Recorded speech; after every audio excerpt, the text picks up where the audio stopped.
কারোর প্রতি আমার ভালোবাসা যদি কাজ করে, সে কি, সে কে, সে দেখতে কেমন, পাগলের মতো হয়ে যায় হয়তো। হ্যাঁ, সে কত টাকা আর্ন করতেছে, সে আমাকে চালাতে পারবে, আমি তাকে চালাবো দরকার এরকম তাকেই আমার লাগবে। হ্যাঁ, তাকেই আমার লাগবে। হ্যাঁ ভিউয়ার্স, তাকেই আমার লাগবে কথাটি যেমন বলেছেন এই ছোট পর্দার অভিনেত্রী ইফা তারা তিথি, ঠিক তেমনি আফরা ইবনাত ইকরার ছোট্ট ভালোবাসার সাজানো সংসার থেকে আলফিকে কেড়ে নিয়ে প্রমাণ করে দিল এই অভিনেত্রী যে ভালোবাসা ছিনিয়ে নিয়েও নতুন করে গড়া যায়। এতে কে মরে গেল, কে চলে গেল তা আসলে দেখার সময় নেই এইসব অভিনেত্রীর মনের মাঝে। তারা যাকে চাইবে তাদের তাকেই লাগবে। কথায় আছে না, ফকির থেকে যখন কেউ বড়লোক হয়ে যায় তাদের পা আসলে মাটিতে আর পড়ে না। ঠিক তেমনি হয়েছে এই অভিনেত্রী ইফা তারা তিথি। সে অভিনয়ের আগে কি ছিল আর এখন টাকার অহংকারের কাছে মাথা নত করতে শিখেনি এই তিথি। ইকরার সাজানো সংসার এভাবে ভেঙে দেওয়ার কারণে বড় ভূমিকা পালন করেছেন এই অভিনেত্রী।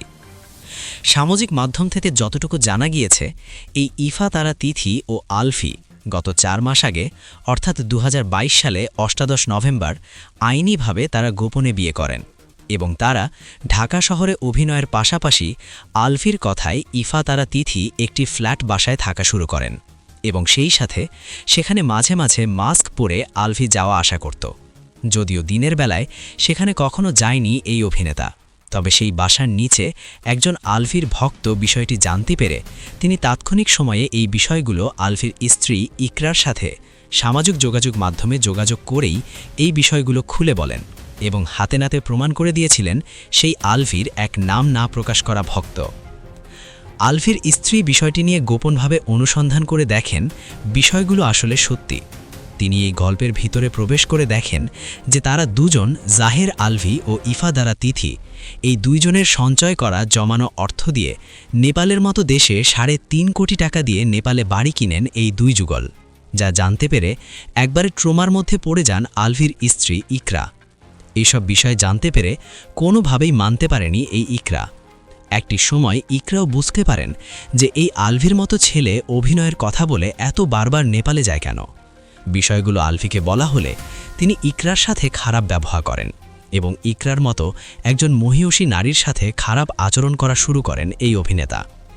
একটি গোপন সূত্রের ভিত্তিতে আরও জানা যায়, এইসব জেনে আলফির সব তথ্য ফাঁস করে এই অভিনেতাকে ডিভোর্স দিতে চেয়েছিল ইকরা, কিন্তু আলফি তাকে ভয় দেখিয়েছিল যে এমনভাবে তাকে ফাঁসাবে সোশ্যাল মিডিয়ায় তিনি যেন আর মুখ দেখাতে না পারেন।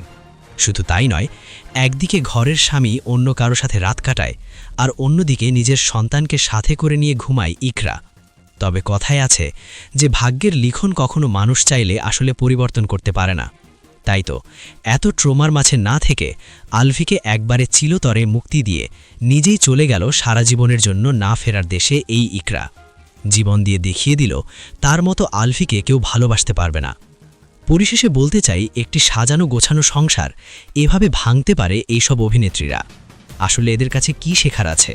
যাদের অভিনয় দেখে আজ আমরা মুগ্ধ, তারা তাদের পরিবারকে সুখ দিতে পারে না।